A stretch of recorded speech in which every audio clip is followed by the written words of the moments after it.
Support for Let's Fix Work comes from Greenhouse Software. Join us for Greenhouse Open 2019, a forum for recruiting and business professionals to come together to dive deeper into the transformative impact of great hiring. For more information, go to greenhouseopen.com.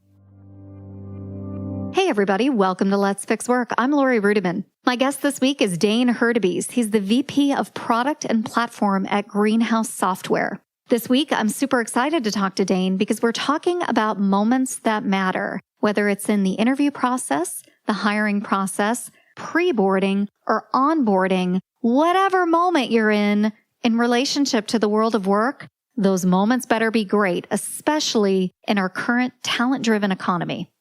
I have not always had the best moments at work, and that's why I'm running a podcast right now and not back in human resources. But I think about my career and how it could have been differently if at any given point, the recruiting process would have been amazing, or the onboarding process would have been healthy, or somebody would have grabbed me and said, we know what we're doing in HR is dysfunctional, but hang on, hold on tight, because there's going to be a point where you're going to have a little bit of power and you can change things. At one of my very early jobs in human resources, I showed up for work on my first day and I had this boss named Sandy and I was so excited. I was wearing my best outfit. It was these gray pinstripe pants with a matching gray sweater because it was like 1998 and that was in at the time. Sandy buzzed me in and I was super excited to get my day started and she took me to my workspace. And it was at that moment that I realized I had not met a single one of my coworkers in this job. I'd only met Sandy and her boss's boss. On top of that, other than a few conference rooms, I had no idea what I was walking into. Like, I did not know what the inside of this company really looked like. So I get buzzed up to my desk and Sandy takes me to it. And it's 4 desks in a dark conference room. And it's going to be me, this guy, Brandon, who's my peer, and 2 other coworkers, and we don't have a window. Furthermore, Sandy takes one look at me and says, you know, Lori, we're so glad to have you here. You're going to have a fantastic first day. And Brandon is going to run point and take you through all the paperwork and get you situated so you can log into your computer. Then Sandy disappears. Brandon takes one look at me and goes, follow me. I can clearly see he's not happy. And we walk down this long glass corridor. And I think either I'm going to meet the CEO or I'm in a horror film. Turns out I'm in a horror film because Brandon sits me down and tells me the lay of the land. Basically, he's got no time for me. This is not something he signed up to do. And he's going to help me open the binder. He's going to verify that I'm a U.S. citizen and then I'm on my own. The rest of my first day is downhill from there, if you can believe it. Like, I don't know where the bathrooms are. I'm not sure how to get back to my office, the office with the 4 crammed desks inside of it. The whole thing could have been a moment that mattered, and instead, it's really an anecdote that ends up on a podcast about broken work environments. That's why I'm so excited to talk to Dane Hurtubise today, because he is really passionate about fixing work, and what I just described is absolutely unacceptable to him. Work is broken, and so is the way you think about it. Host Lori Rudiman is picking up the pieces so you can take control of your career, put yourself first, and be your own HR. With the Let's Fix Work podcast, here's Lori. Hey, Dane, welcome to Let's Fix Work. Hey, Lori, how's it going? Oh, man, it's going great. It's been forever since I've seen you. Are you still in San Francisco? How's life? I am. I'm in San Francisco, calling you from New York. Life is great. Oh my goodness. Typical business traveler, right? Isn't that how it always goes? On the road, doing deals, all that kind of exciting stuff. Well, tell me, you are at Greenhouse and you're one of the people in our society that I think we really love and we want to emulate. You are an entrepreneur and a founder who's been acquired. So maybe we can get started today by talking about who Dane is and what you do for a living. I appreciate such kind words. I have been fortunate enough to be entered into the world of HR tech a little over 10 years ago, right around the time of the financial crisis. And as folks were trying to make sense of the new landscape, they were out trying to figure out what new jobs that they could get.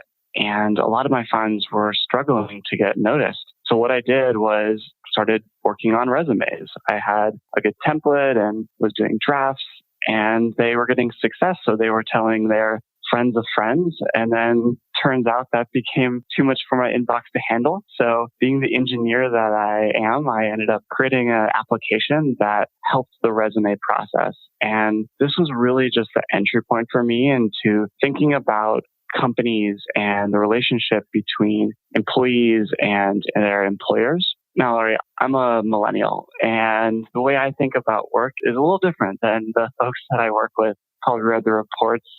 My generation has had 3, 4, 5, 10 jobs by now. And I think part of that has to do with, again, our relationship with our employer and how there was really this disconnect in what our expectations were when we showed up to the workplace. And in contrast to that, to all our schooling or our relationship with our friends. And this kind of set me down a path to think about all the different crucial moments that happen in someone's life as an employee. Things like termination, relocation, promotion, and of course, onboarding, which is what you alluded to earlier. These are kind of all the moments that really matter, the ones that you tell your friends and your loved ones about. And that's what really got me interested into onboarding. We are all in this really jacked up moment of work, not just millennials, where many of us have had, no matter what age we are, 10, 11 jobs. And the covenant that we used to have with our employers is broken. One of the things that I love about you, Dane, is that you're a little bit more optimistic about what an organization can offer right from the get-go, from the moment a recruiter or a head of talent interacts with a candidate. From what I've garnered speaking to you, you really think about that process differently. You think about it more optimistically, and you think that there's a better way to do it. So can you talk a little bit about those early moments that matter and what you're doing to fix them? Certainly. I think you're right. I think there's all of these opportunities for the recruiter, for the talent team, for the people team to engage with prospects, candidates, new hires, tenured employees that we sometimes miss. And I don't think it's the fault of the people teams. I think historically speaking, people teams have had a lot of administrative work to do and a lot of risk mitigation. And with a lot of the tooling that has kind of sprung up in the last 2 decades, we've been able to get to a point where we can look beyond the paperwork and policies and really think about what is the experience that we want these people to have? What is, again, the relationship that we want to endure? And to your point, if we're having 10 jobs or more in the short lifespan that we have, we want to be able to make those moments really matter, because when you leave the organization, what are you going to say about your time at that company? Are you going to say great things? Are you going to say okay things? Or are they going to be disparaging? And so I think really there's a moment of feeling and empathy that we can capture and create and build trust with these folks. So specifically, when I think about the candidate, how are your recruiters engaging in a way where the candidate doesn't feel like they sent their resume to a black hole, that they're actually being heard and have clear expectations as to what the process will look like? And that if they don't make it, that they still feel like that they were taken care of. And you can see this pretty clearly if you read folks' companies' Glassdoor accounts and thinking about the candidate experience. There are candidates who say, hey, I ended up not getting a job at this company, but I really felt like they treated me with respect, and there may have been something that I didn't have that they were looking for, and I'm okay with that. That's such a different experience than somebody who says, wow, I applied and it's been 6 months and I never heard anything back. Which is the norm, I think, in today's society. I love that you have really tackled this idea of onboarding. And so I wonder if you can tell our listeners what onboarding is and maybe what bad onboarding looks like and what good onboarding looks like. Hey there, I'm Tim Boris, host of the Working Well podcast, where business strategy meets human sustainability. If you're an executive, a leader, or change maker ready to ditch burnout, build thriving teams, and drive real results, this is your next must listen. Tune in on the Work Defined Network or at timboris.com/podcast. I love the question. Good onboarding is actually a pretty tough question. When we first started thinking about onboarding deeply, we went around and asked folks, what are all the different parts of onboarding? Whether it's handing out your paperwork and policies, it's meeting new people, it's learning the ropes of the systems that you're going to be engaging with. What are the expectations of your role? We mapped this out in chronological order and saw some pretty stark patterns. What we ended up realizing is there was 3 different development cycles that were really happening in parallel, but the emphasis of each were happening at different times. So specifically, there was personal growth.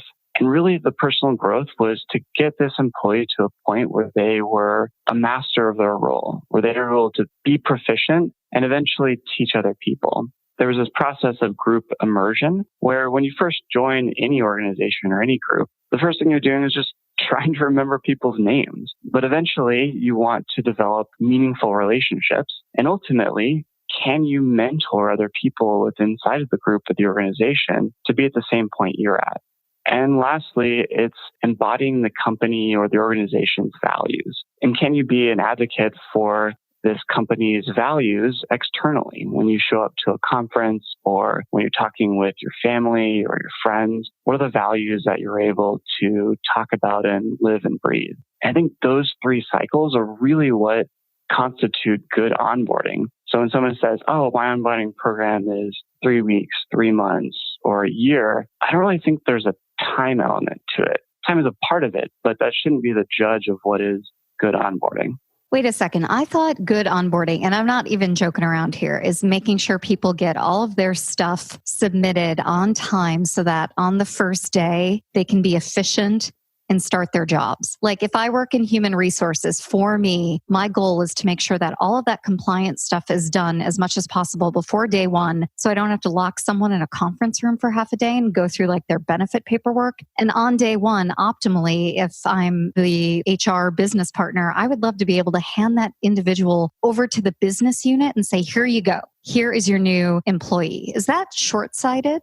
I would agree that it's short-sighted. I would say that what you described is really more orientation than onboarding. Onboarding to me is that full development of the individual in the organization to be productive, happy, and a good citizen. The other part that you described is really pre-boarding. And that's kind of a newer term that I've heard bounced around, but that's really the space between when the offer is signed and the first day. It could be 2 days, it could be 6 weeks, depending on if the person is leaving their prior job or is moving from a different location. There's an opportunity there to actually ramp them up so that when they show up on day 1, their computer's there, and 2, they have some expectations as to what their job is. Then that's when onboarding really kicks in. And that's when you need to level them up on, again, how to be a good citizen inside of their organization.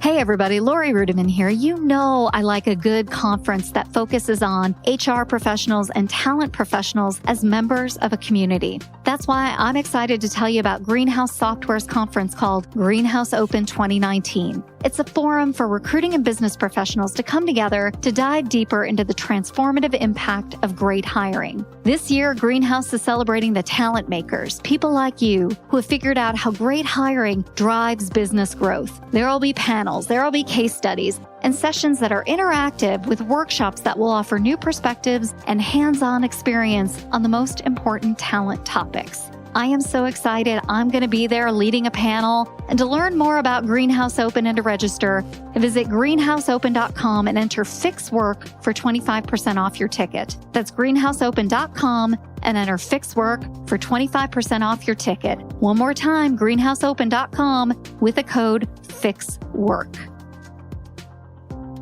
Sure, that makes sense to me. So is that the responsibility of the people function, the human resources function, or is that the responsibility of the business? Or is this the answer is always it's collaborative, but I mean, really, is it? Does HR have a role in this, or are there software solutions, programs, policies that we can remove from the people function and embed within the business to make sure that it happens and that business leaders are accountable for it? I think you're right. It is a team effort. And I don't mean that to say that it's just, to your point, the people team. It really is everyone. If you think about it, if I'm an engineer and I'm joining the product engineering team, I have a whole bunch of peers, presumably, that care about my development and care in making me a part of their team. That's onboarding. The hiring manager has a responsibility to make sure that I'm a successful person within inside of their team. Other teams have a responsibility to make sure that I feel like I have a sense of belonging in my cross-departmental projects. And of course, the HR team and the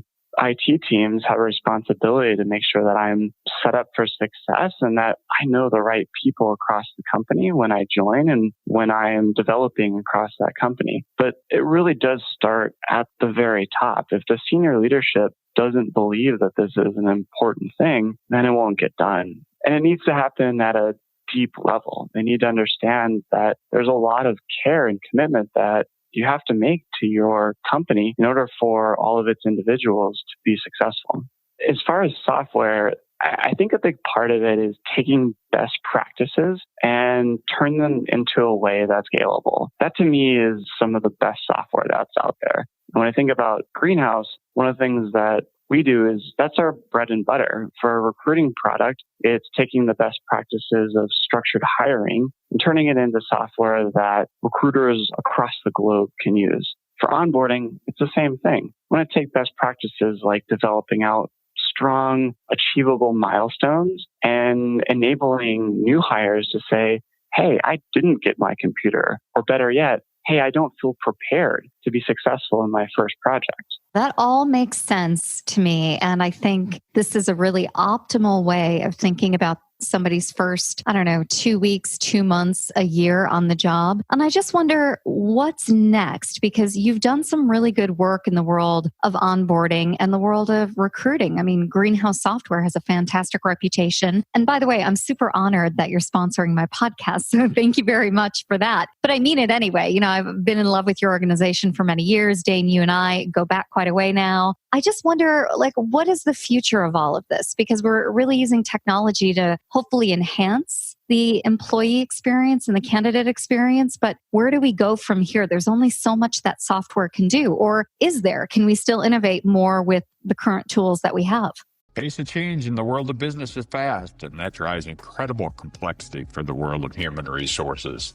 Welcome to the HR Data Lab's Brown Bag Lunch, a series of conversations with experts inside and outside the world of human resources on how to innovate, measure, and evolve our practices. Our goal is to help provide you with practical examples of how HR has to change and to meet in this complex business environment. Every week, we'll talk to new and different voices on all aspects of human resources. And guess what? You get to chat with us live. Live? Live. So they can answer questions or they can ask us questions. They can ask, they can answer, whatever they want. They get to talk with us live. That's awesome. Sometimes we geek out on the data and technology that underlie the processes that drive the world of HR. But the conversations are always insightful and fun.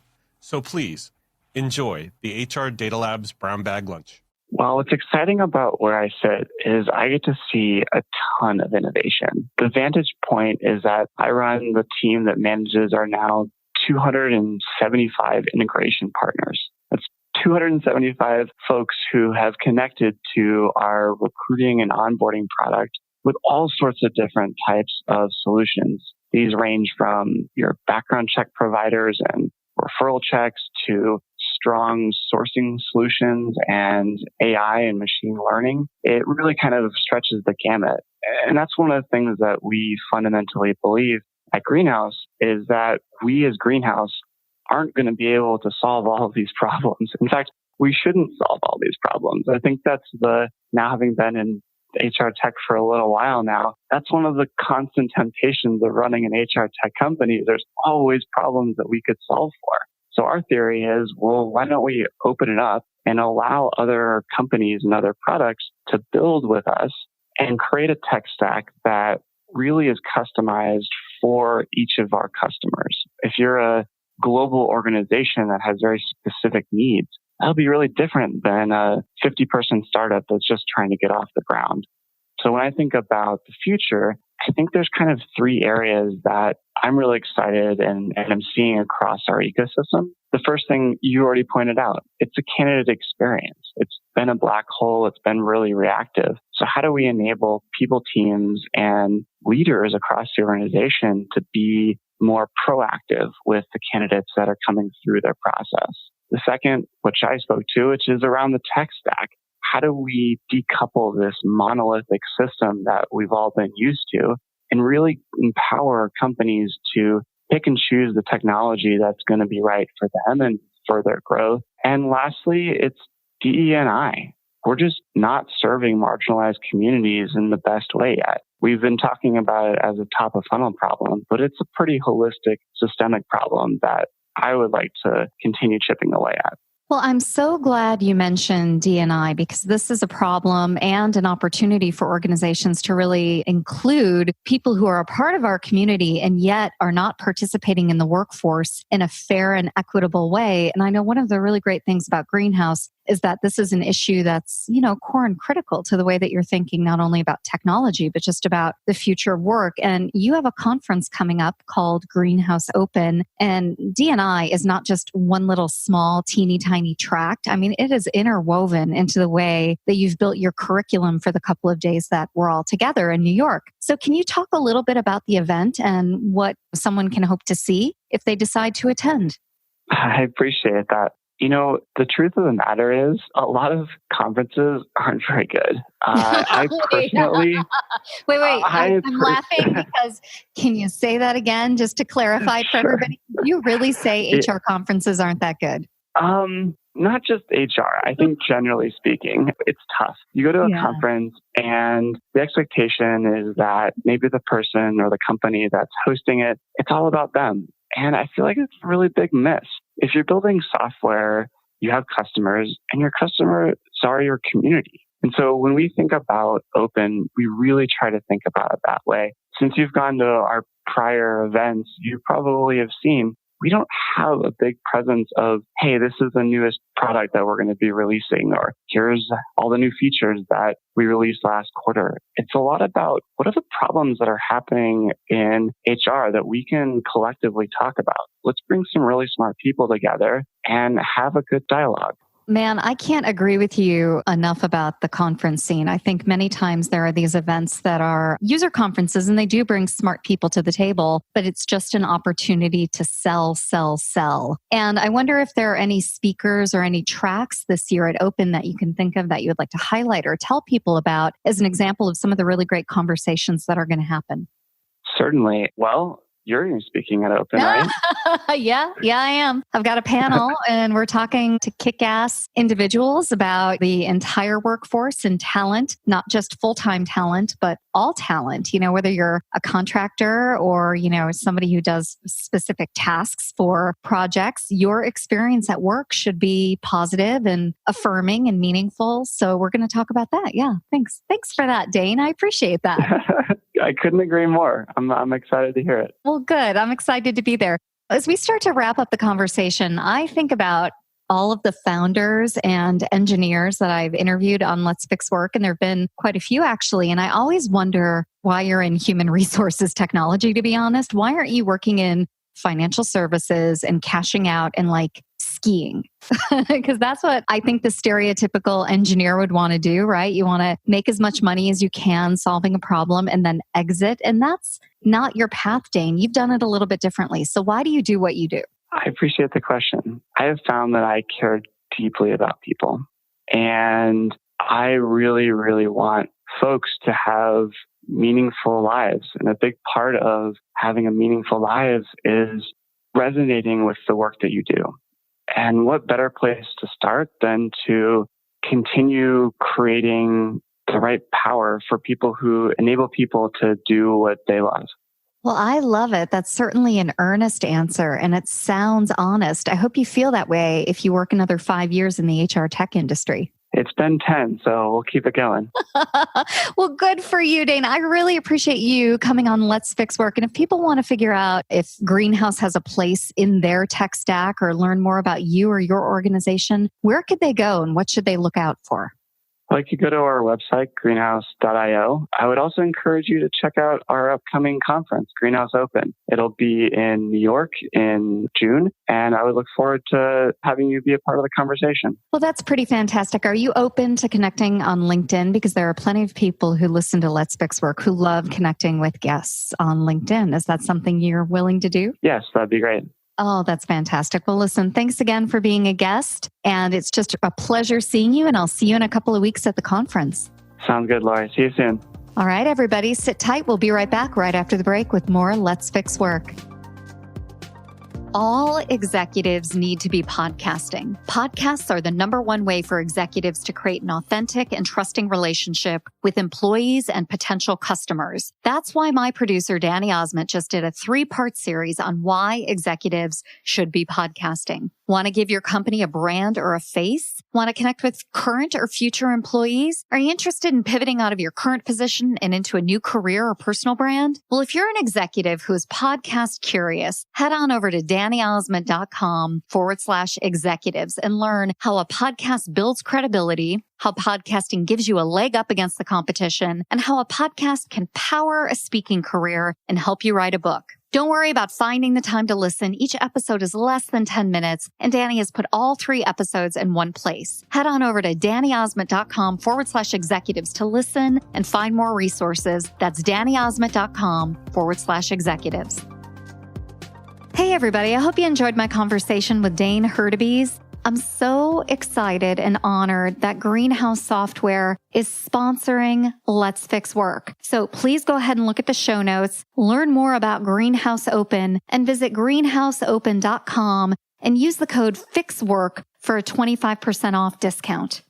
Let's Fix Work was produced by Danny Osment of Emerald City Productions. And as always, Danny just makes me sound great. If you're curious about podcasting, don't forget to reach out to him. He's super helpful and has a ton of free resources that'll get you started and not waste your time. If you have any feedback for me, hit me up at hello@letsfixwork.com. And if it's good feedback, or maybe even bad feedback, I will certainly answer and respond pretty quickly. Now that's all for this week's episode, and I hope you enjoyed it. We'll see you next time on Let's Fix Work. If you're ready to make a real change in your workplace, start today by number 1, subscribing to Let's Fix Work on the Apple Podcasts app or iTunes or Stitcher or Android or wherever you listen. Number 2, write a 5-star rating and review.